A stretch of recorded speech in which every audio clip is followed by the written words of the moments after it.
Okay, so we've got an early 80s G1 Yamaha golf buggy, which is converted to a utility vehicle, which tips actually.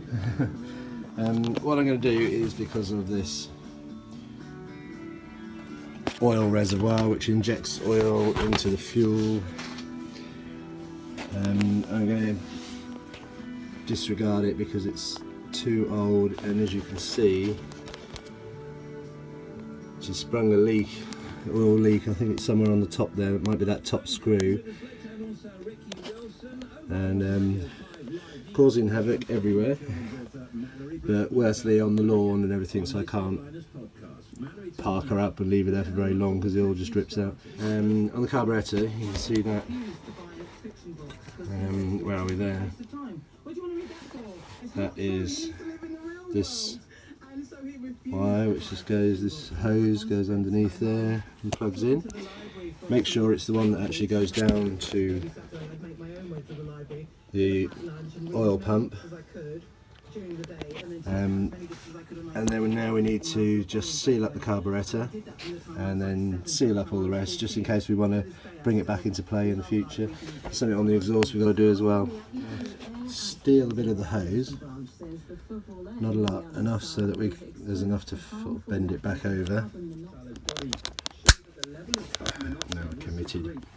Just a little bit, just tidy the end up. Sacrificial bit of pipe, and then what I'm going to do is clog one end with a CT1, which is just a sealant. It's a sort of construction adhesive, stays flexible yet goes hard, and we'll just sort of fill probably half of that if we can get it in.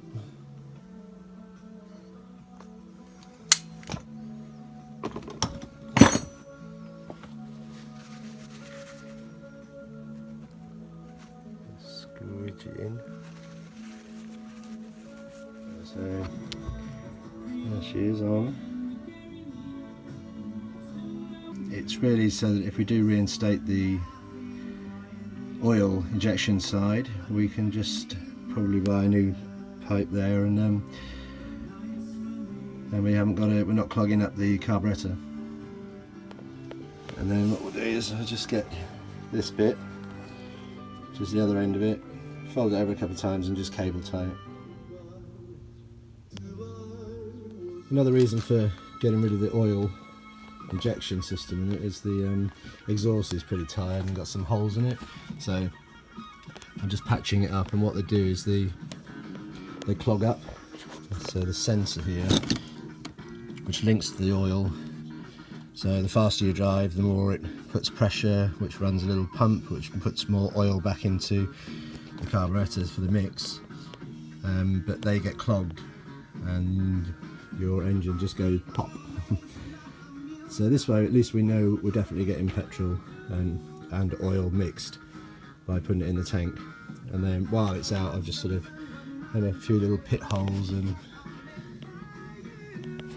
just a putty repair. This it's just a heat shield, so I'm not sure if the hole's under there, we'll see.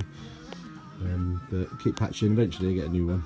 So put the exhaust back on, which is really easy. It's just there's a nut there, a nut there. The bolts are fixed, so you can just unscrew the nuts, a couple of springs. But then we did in 2000. I'm just going to pop a bit of that on there. Because all you do is watching TV.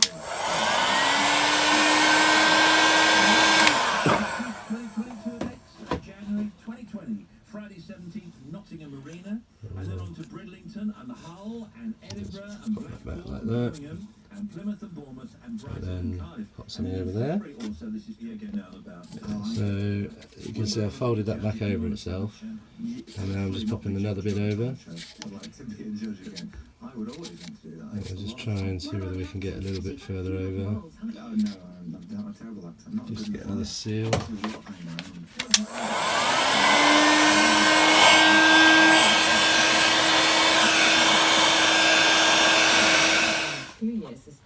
And then need to block out the end of that, so I'm just going to pop a screw in the end there. Use the same clamp. And that holds that quite well. So, and then I'll probably tape them together just so that we don't lose them, they don't do anything wrong, they don't get caught up in something. So I've just done that, I've made sure it's this side of the sort of stop gland on this one, and then this side of here, because that's what's holding it there, so that will hold them together. There we go. So everything's sealed back up, so we need to just work on a mix now. So what I am going to do is empty out the fuel, because we'll never get the proper mix in there and I'm not sure how much is in there, blah blah blah. So gonna take the fuel tank off, empty it, and then put new fuel in with some oil. And what I will do is actually put a new fuel filter on while we've got the tank out. So it's got a couple of nuts to undo, so I might give them a soaking first, and then it hooks on pretty much like the exhaust. So it's just 2 nuts. Right, so I've given it a good soaking, but I think there's an issue here, because if you pop your socket on, that's just, it's a plastic tank, and that's just a strap that goes over. So you see how that twists. I can't really find a way of holding it, so I might pump it out. And just take the cover off, get a filter for it. Right, so I've drained the tank of fuel. Really handy little pump thing I've got. You just pop it on the end of your drill and just takes a couple of minutes. And threw that old fuel away because it was just so filthy and it hasn't been done for a long time. So I'm going to do a ratio of 50:1 because it's converted into a utility vehicle. So it has a pickup area, which is a tipping pickup, obviously in its rawest form. But she's quite heavy, so all the time quite heavy, so therefore it's kind of like you're giving her a bit of a welly in each time.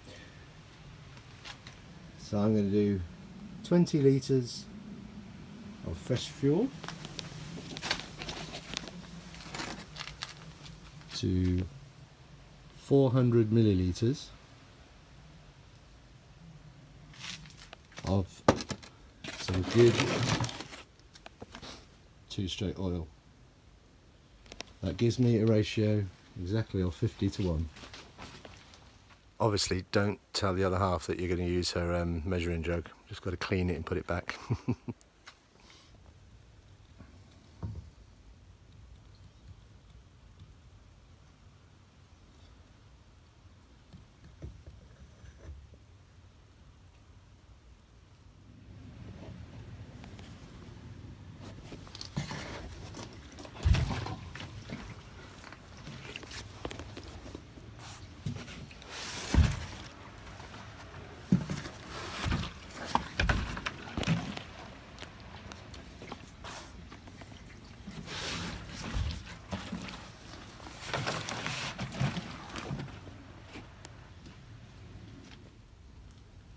So when you're happy it's all the same colour inside, all looking nice, get yourself a hopper and away you go.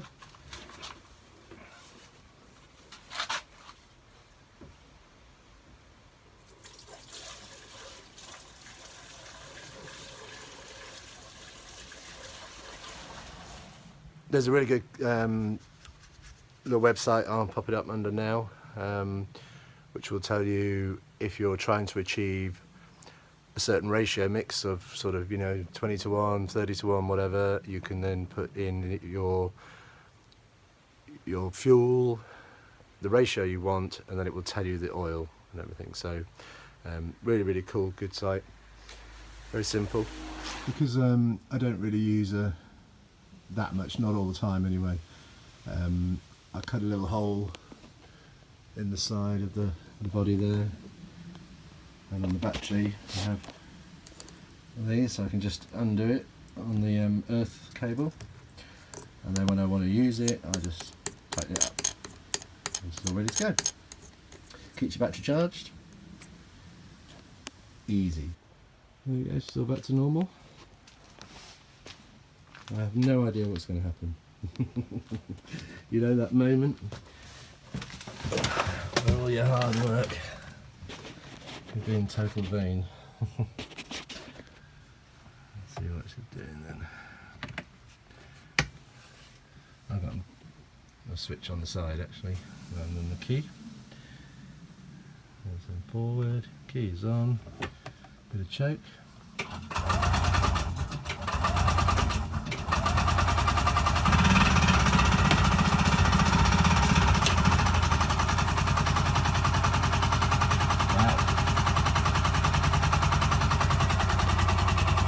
Normally got to hold that out for ages.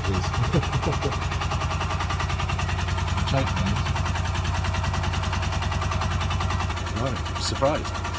So I'm just going to try and keep it on tick over. I know you don't want to be doing that because of the clutch and the belts and stuff, but it's just to try and get the old oil petrol mix out and get the new one going. But it's sounding good so far. I think the exhaust thing worked as well.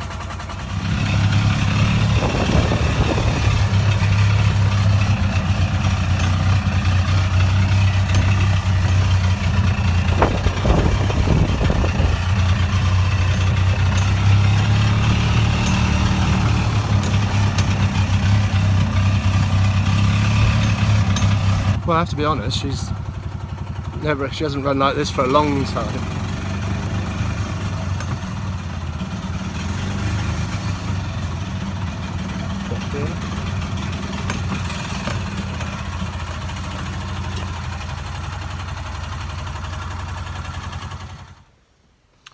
Well, I want to say a huge thank you to the guys on this web address.